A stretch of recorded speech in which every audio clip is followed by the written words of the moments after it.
এই ভিডিওটা পুরো তারাই দেখবে যারা ভালোবাসার মানে বোঝে। তো ব্যাপারটা কি, ভালোবাসার শেষ পরিণাম কি মৃত্যু? বুঝছো না তাই না? আজ একটা ভাইয়ের গল্প বলি। তো একটা ছেলে ছিল যে আজ হয়তো আমাদের মাঝখানে নেই। তো ছেলেটা কিছুই না, সামান্য মধ্যবিত্ত বাড়ির একটা সিম্পল একটা ছেলে, যার জীবনে কোনোদিনও সে ভালোবাসা আসতে দেয়নি। আর যখন ভালোবাসা আসলো তখন তার জীবন থেকে সবকিছু কেড়ে নিল। কি হবে জানো? পুরোটা শুনতে হবে তার জন্য। তো সবারই আচমকা জীবন নর্মালি চলে যেরকম, সেরকমই ভাইটার জীবন চলছিল। চলতে চলতে তার জীবনে একটা মেয়ের এন্ট্রি হয়।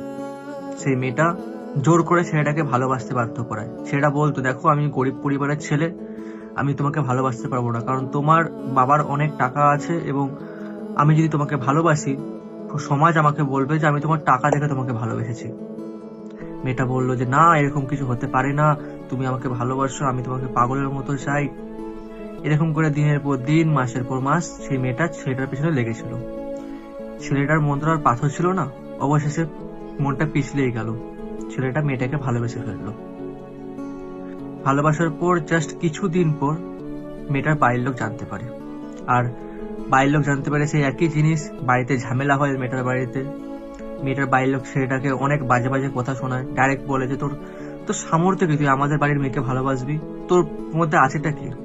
এবার যে ভাইটার সে কথাগুলো অনেক গায়ে লাগে, অনেক ইগোতে লাগে। সে আস্তে আস্তে মেয়েটার লাইফ থেকে সরে যায় এবং সরে নিজেকে একটা পারফেক্ট করার চেষ্টা করে, একটা নিজেকে বড় মানুষ বানানোর চেষ্টা করে। তো সে পুরোপুরি নিজের ক্যারিয়ারে মন দিয়ে দেয়। তাকে ক্যারিয়ার করতেই হবে।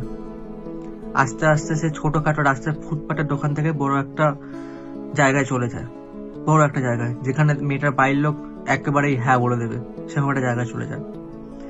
মেয়েটার সাথে আবার তার সম্পর্ক ঠিক হয় যখন সে ছেলেটা নিজের ক্যারিয়ার করে নিয়েছিল। মেয়েটা তাকে ভালোবাসলো, আবার ছেলেটা মেয়েটাকে ভালোবাসলো। কিন্তু এইবার গল্পটা একটু পরিবর্তন চলে এসেছে। মেয়েটার জীবনে এখন অনেক অপশন আছে।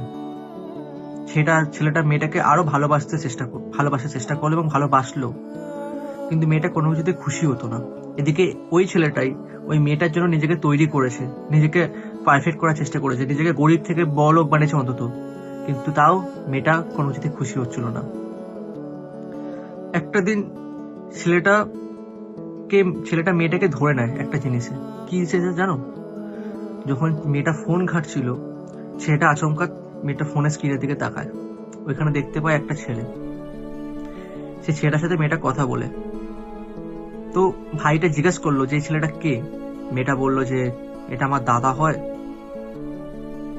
তো ভাইটা ওটাই বিশ্বাস করে নিল যে হ্যাঁ ও দাদা হয়, আস্তে আস্তে এই হয়। তাও দিনের পর দিন মেয়েটা ছেলেটার কাছে খুশি থাকছিল না।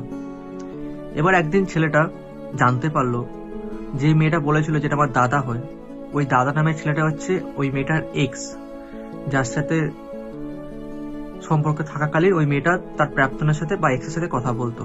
ছেলেটা পুরোপুরি ভেঙে পড়লো। তার কাছে ভালোবাসা এতটাই কঠিন হয়ে পড়েছিল যে সে নিজে আর বাঁচতে পারছিল না।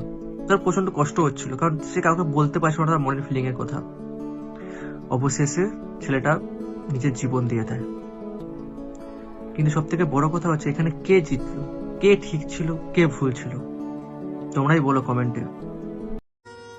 যারা চলে যায় তারা হয়তো এটা ভেবে চলে যায় যে একটা মানুষ 1 দিন 2 দিন 3 দিন 4 দিন 5 দিন 6 দিন 1 মাস 1.5 মাস 1 বছর কান্না করবে, অভিশাপ দেবে, হয়তো ঘেন্না করবে, এর বেশি আর কি করতে পারবে। তারপরে তো সে চুপচাপ হয়ে যাবে, তারপর আর সে বলবে না, তারপর আর কিছু দেখাবে না। আর দূর থেকে আমাদের কী বা যায় আসবে, থোড়ি না আমাদের কিছু হচ্ছে।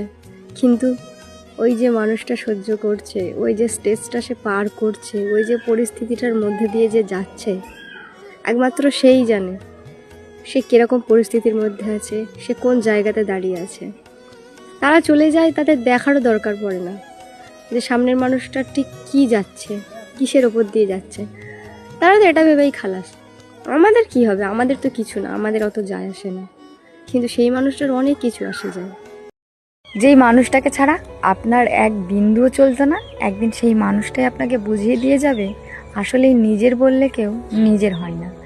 যাকে দেখার জন্য আপনি অফুরন্ত দৃষ্টিতে চেয়ে থাকতেন, এক পলক দেখার জন্য। একদিন সেই মানুষটা আপনাকে বুঝিয়ে দেবে চোখের দেখা সব সময় সত্যি হয় না, কারণ চোখ যাকে দেখতে চায় সে সারা জীবন দেখা দিতে চায় না। একদিন যে আপনার একটা অভ্যাসে পরিণত হয়েছিল সেই আপনাকে একদিন বুঝিয়ে দেবে আসলে এই মানুষকে অভ্যাস বানাতে নেই।